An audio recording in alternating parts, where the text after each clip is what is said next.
And then my shades like, why is she doing it in her shades? Shaka top for the top. I don't know where that came from. Me neither. You gotta come over a little bit. Ah. Did you grind it out today? Did you? And today's gonna be a doozy of a topic.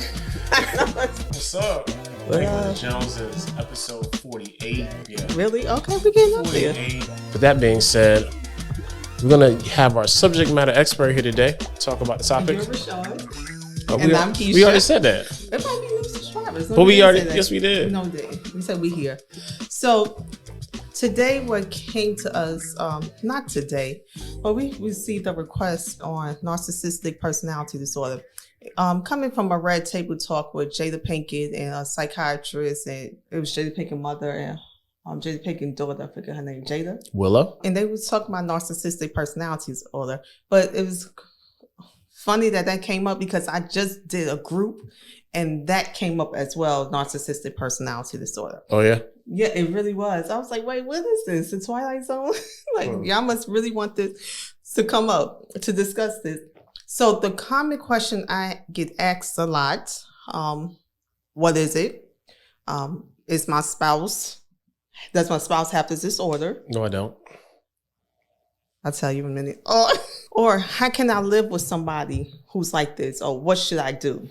So narcissistic personality, so where did it come from? Any mental health provider, anyone who's counseling, we need to have a DSM-5. Everyone should have this. When I first started, it was a DSM-4. This is a new DSM-5 came out later on. Yeah, Keisha old. Yeah, I did it 4. I was 4. So DSM-5. What this means is what they call the mental health Bible. I don't like using the word Bible for other than the Bible, but mental health is called the Bible. So every diagnosis that one may be that we might diagnose a person with be in here has to come from here. So we couldn't just pull it out the air and be like, you're depressed. No, you have to meet the criteria. So this book shows us the symptoms and what is it we diagnosing? Like, what is we looking for? So one of it is, and then, okay, under the DSM-4, back in the day, we couldn't diagnose with any really personality disorder when you want to get paid. And I know there's sometimes hesitance by coming to therapy. It's like, they're just going to diagnose you with something. Sorry to tell you, but anytime you go to a doctor, you diagnose with something. If you go to a dentist, you diagnose with something so they can tell your billing agency, we worked on this, and so they can get money back. If you go to a doctor for a physical, they're going to write your diagnosis with something so they can get that, even if it's just a general physical. Any doctor or any mental health professional you see are going to give you a diagnosis because that's the way the healthcare company set it up. We have to tell them, okay, we're working on this. So back in the day, we couldn't diagnose with a personality disorder. Narcissistic is a personality disorder because personality disorders doesn't change. So the insurance company felt, why should we pay for you to help with a personality disorder when we know it's not going to change? So if you watch that little red table talk, narcissistic personality disorder, it's a personality disorder. It is not going to change. You know, you can go to therapy, you can take medication. It is not going to change. This is someone's personality. Some of the criteria is a pervasive pattern of grandiose and fantasy or behavior, need for admiration and lack of empathy, beginning by early adulthood and persisting in a variety of contexts and indication. So when some ask, well, why their mother didn't see this at a young age? It's not present to early adulthood. Well, so as a child, you probably won't see it. And right now, like we have a 5-6-year-old, every 5-6-year-old is narcissistic, if you really want to do it like that. So that doesn't make it abnormal. Has a grandiose sense of importance, exaggerates achievements, talents, and expects to be recognized as superior without achievement. Is preoccupied with fantasies of unlimited success and power, beauty, ideal, brilliance, or love. Believes that he or she is special and unique and can only be understood by us or should associate with other special or high status people. So I'm rich. I'm a billionaire. So only people understand me as billionaires. So what's his name? Amazon guy. Jeff Bezos. So I only can hang with those type of people. Everyone else is below me. That's narcissistic. So pretty much just summing up, narcissistic is a really exaggerated belief that they are someone superior. Where does this come from? It can come from several things. It can come from early childhood that their parents put it on them growing up. You're the best. You're the greatest. You're the best in the world. It can kind of build up to this because I'm looking for gratification. So I'm only going to present my best so you can say, good job. Oh, wow, you did a good job. You know, you can stroke my ego. It can come from the opposite. Never felt like you achieved anything. So you have to make up stories to feel like, good job. You know, so the premise of it is getting your ego struck. How do you live with someone who's like this? You can't. Asking someone to change their personality is like asking you to change your color. It ain't gonna happen. You don't. Yeah. It's rough with narcissism. Now insurances, you still had to put a number one diagnosis, which is like bipolar, depression, or something, because narcissistic is just not going to be. It's not going to change. Yeah, you got Keisha all worked up. You out here rubbing your legs and stuff. Yeah, yeah. We're talking about mental health. I'm like, ooh, get excited. And also was associated with narcissistic. The reason I get it because most of my clientele right now is domestic violence. So a lot of them's asking, why my spouse acting like this? And all of them say my spouse is narcissistic, and they probably are right. Oh, okay. They're probably using narcissistic people are abusive. What's the correlation? Because I need to feel better than you at all costs. Wow. So I need to push you down because I need to feel better. So you tell me a problem. It's like, but let me tell you what we call the one-uppers. Oh, okay. Somebody said one-upper. But let me tell you what happened to me yesterday. But let me tell you it's like, well, you know, it's always got to be a one-upper. It's always got to be a one-upper. Or they will intimidate you to shut up. And they will result in physical violence. And a lot of times, nothing that person say would ever be good enough for them because they're big in their status. Their status is, in their mind is, I'm so up here, everybody else is below me. So I'm not going to take what you say because you below me. You don't understand my problems anyway. Or you don't understand, I don't have a problem. I get this a lot. I do not have a problem. And everyone can see who has eyes like this is, you don't need discernment. Like this is a big problem. No, it's not. You the problem. You don't like the way I'm doing this. So you're wrong. If you were man enough, you were woman enough, you would be able to get on my level. Yeah, that's dangerous. It is, because then this is another thing. How many times you might see a narcissistic person for seeking counseling? Like almost never. Almost never. Because there's no self. What's the one I'm looking for? Like there's no Self-actualization. Yeah, not even that. Like they don't even recognize no insight. Yeah. Or there is maybe self-insight, but it's not grounded in reality. Or there's no true like self-reflection or self-introspection. And you can try to bring them like 1 + 1 is 2. It's always going to be, no, you're missing a step. That's not who I am. So in the video Red Table Talk, they actually had one person that came in and was like, hey, I have narcissistic personality disorder. But even they say it's rare that you're going to see someone who says, hey, that's me. A lot of times they don't acknowledge it. A lot of times it's everyone else is not getting on my level. Everyone else is not seeing how much of a genius I am. Everyone else is not, it's always everyone else. There's no accountability. They never did anything. And also was the big one, there's no empathy. So these are people who can walk on, in fact, someone walk on your sneaker, that was like fighting words, like you got to bring this in. They'll walk over your sneaker and like, well, your foot shouldn't have been there. Or you think it's just trash anyway. Right. It's never like, but can you just say sorry? I didn't do nothing wrong. Have you ever experienced anyone who you...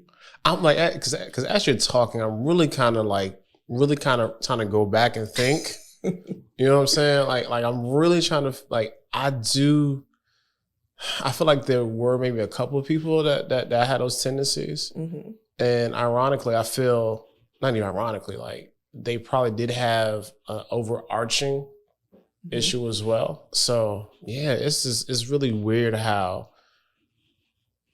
some of those, I'm trying to put this, the way our society is built, like those narcissistic traits are really what are applauded, because we want to have people that are self-assured, go-getters, you know what I'm saying? I go out there and get it, bring it back. Like we really want to have these very independent people. Like, you want to have these very independent people, independent thinkers, independent minds.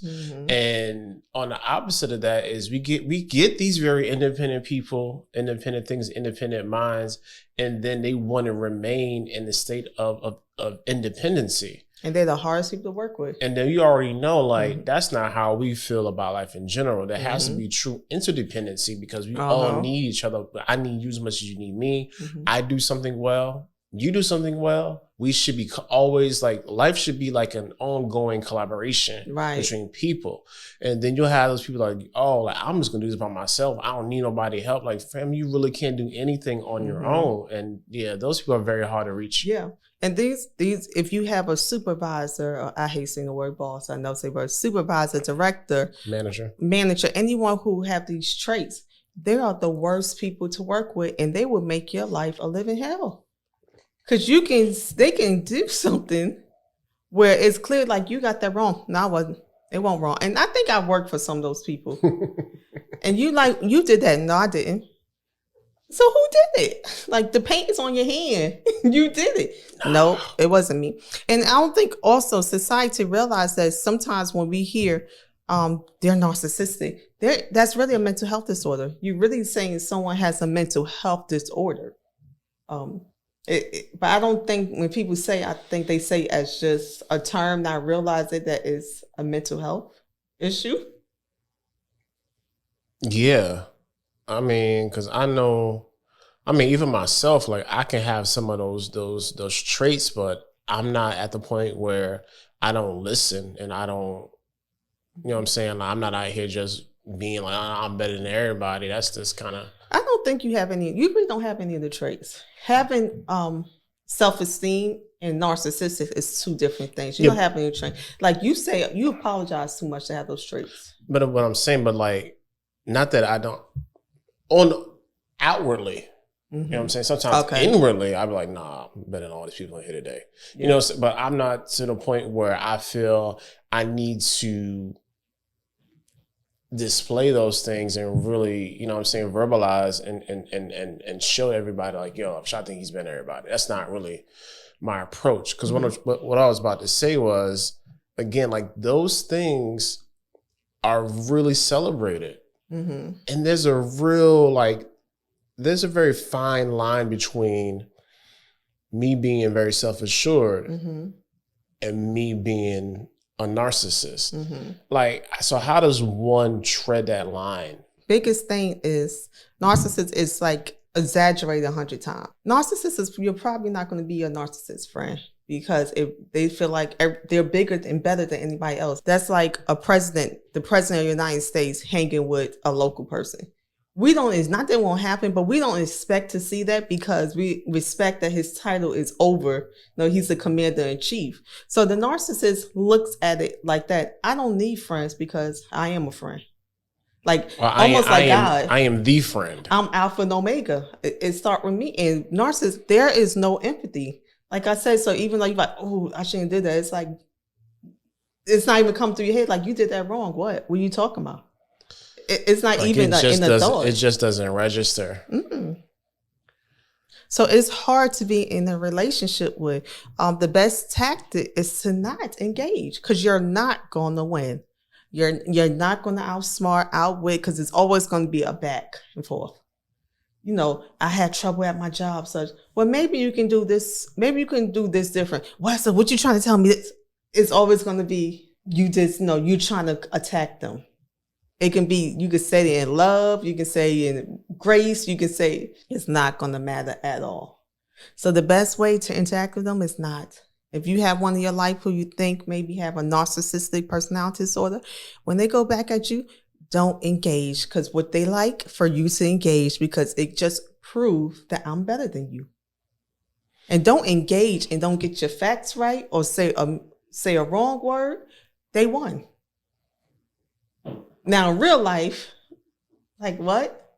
in their head, they won.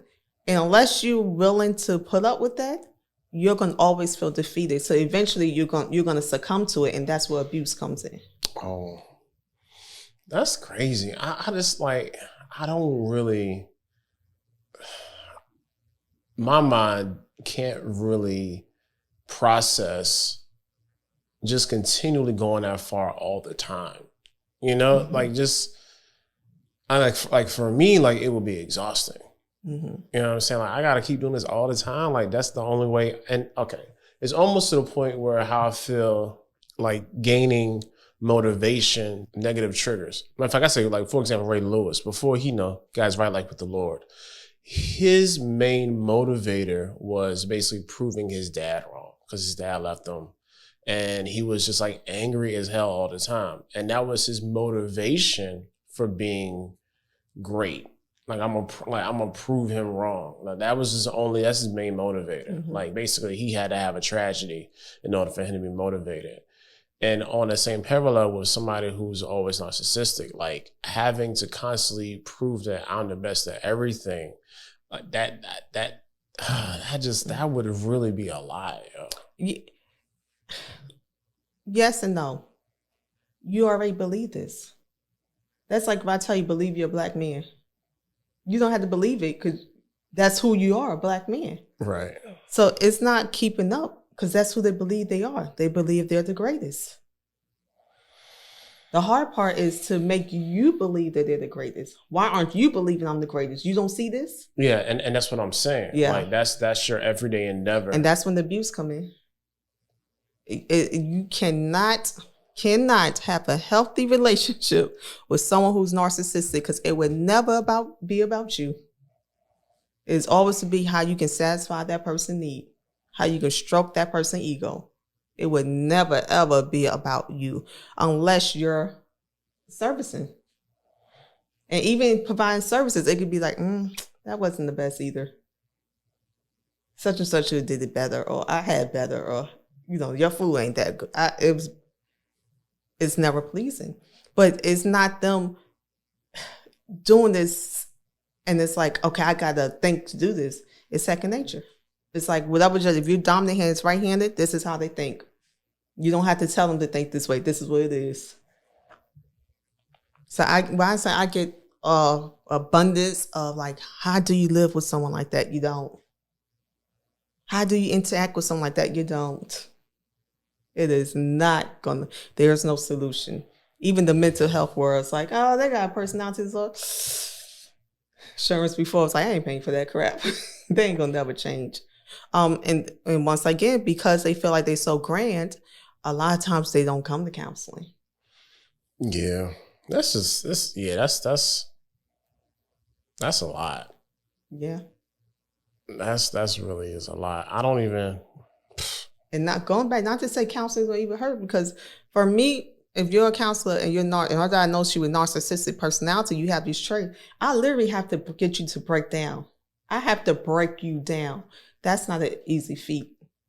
If you're regular, they probably break you down before you break them. Or they'll leave.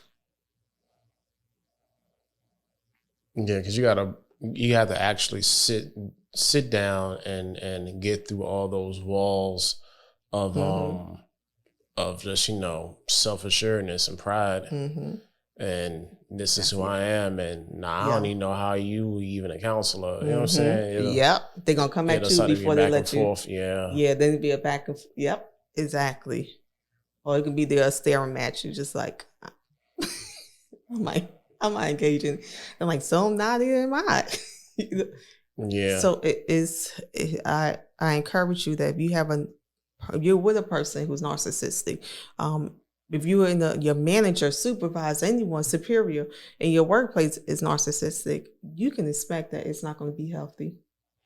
There's nothing you can do that make it healthy. Stop talking to yourself saying, if I could have did something else, this would get better. It's not true. Nothing you can do to make it better. Wow. Yeah. Oh, that's all I don't even think I can. I mean, I don't have anything. I'm rubbing my leg. You itching? I don't have anything to add to this. Like, I feel like, yeah, you carry this episode. Like, I don't. Yeah, that sucks, man. Like, Yeah. I can't. But think about what's to the point. No one is born in the world with narcissist personality. No one's usually born in this world with depression, anxiety. Life taught us this. So somewhere along the journey, we pick this up. What is anxiety? Somewhere along the journey, we say, okay, the best way to cope is to be anxious. Somewhere around this, say, okay, the best way to cope, which is still a coping, is for me to think I'm grander than everybody else. This is the best way for me to cope. So we're not usually born this way. Other than like, no, there's certain diagnoses like intellectual disability, if you're on the spectrum, or I want to say Down syndrome. Those are things you're kind of born with. And maybe even when you read things backwards, say the word. Dyslexic. Those are things you're born with. But bipolar, schizophrenic, you usually don't see that when you as a child. And actually the DSM-5, you can't diagnose a kid with that. Like someone who's under, because I do have parents come in with a 3 and 4 year old, like she bipolar. No, she's not. You probably are. You're probably bipolar. I'm not going to sit here with a 3-year-old and say she's bipolar. Not that child may not be, but at 3 years old, that's too hard. You can't really. Yeah, it's too. That's not even fair. Yeah. You know, that's most good therapists, they're not going to give a hard diagnosis to a kid. Now, when you get your teenagers, you start seeing a lot of stuff. That's what young adulthood. Like, oh, so what does that tell you? Sometimes life created some of these things. Yeah, so it's the old question of nature and nurture. Yep. Because if my parents was narcissistic, what do you think I'm going to be?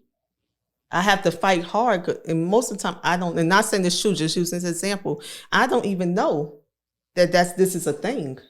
I'm thinking this is how you're supposed to be, and they're going to rear me to think I'm a god.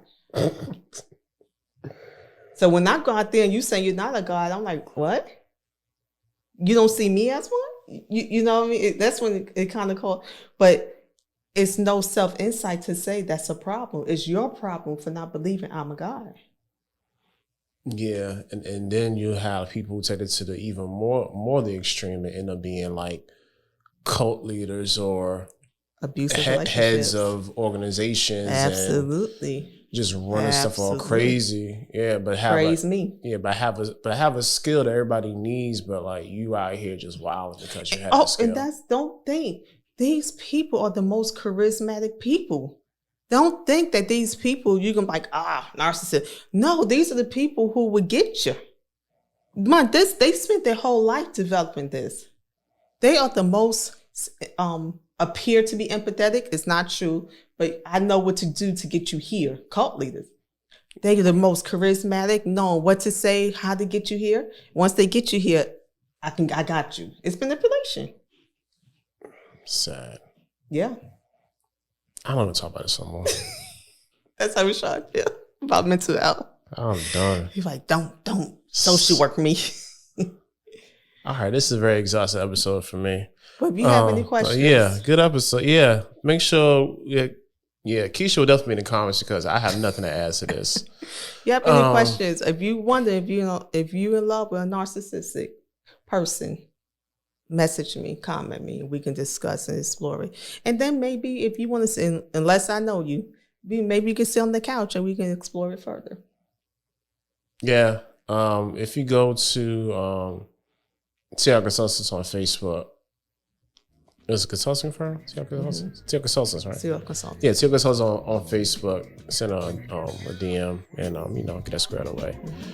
All right. I don't have anything to bring you guys back up, but Falcon the Soldier episode 4. Sorry, it was a request. Yeah, whatever. For a review, that was we did that. So yeah, check that out.